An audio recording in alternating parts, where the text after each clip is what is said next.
Research किसे कहते हैं और रिसर्च किसे नहीं कहते हैं, मैं आपको इसी शॉर्ट वीडियो में बताता हूँ, ठीक है। सबसे पहले समझ लीजिए कि हम लोग रिसर्च किसको बोलते हैं, कि व्हाट इज रिसर्च। तो सिंपल सरल शब्दों में बच्चों समझिए कि कोई एक प्रॉब्लम है, जब उसका हम लोग सिस्टमैटिक और साइंटिफिक स्टडी करते हैं उसका सॉल्यूशन को निकालने के लिए, तब बोला जाता है क्या, उसको रिसर्च। सिंपल सरल शब्दों में हम लोग बस यही बोलते हैं। अब है क्या ना, इससे आपको क्लैरिटी नहीं जाएगा। तो क्लैरिटी नहीं जानने के लिए क्या होगा, आप समझ लीजिए भाई, पहले ये जानिए कि रिसर्च हम लोग किसे नहीं बोलते हैं।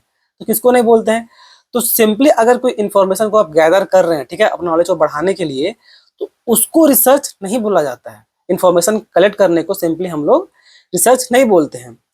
अब दूसरा एक हो गया ये।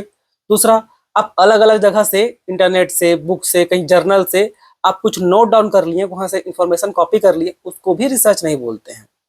तीसरा, सिंपली आपका दिया हुआ ओपिनियन भी रिसर्च नहीं कहलाएगा, ठीक है। आपको उस ओपिनियन के बदले में कुछ प्रूफ देना पड़ेगा, तब जाके भले वो रिसर्च कहलाए, वरना तब तक वो रिसर्च नहीं है।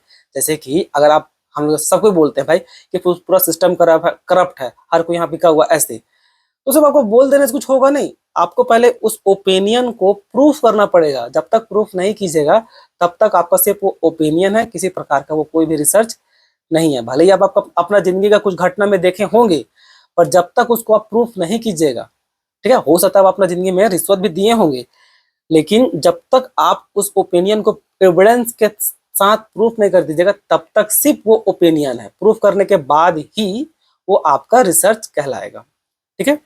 तो इतना ही, धन्यवाद।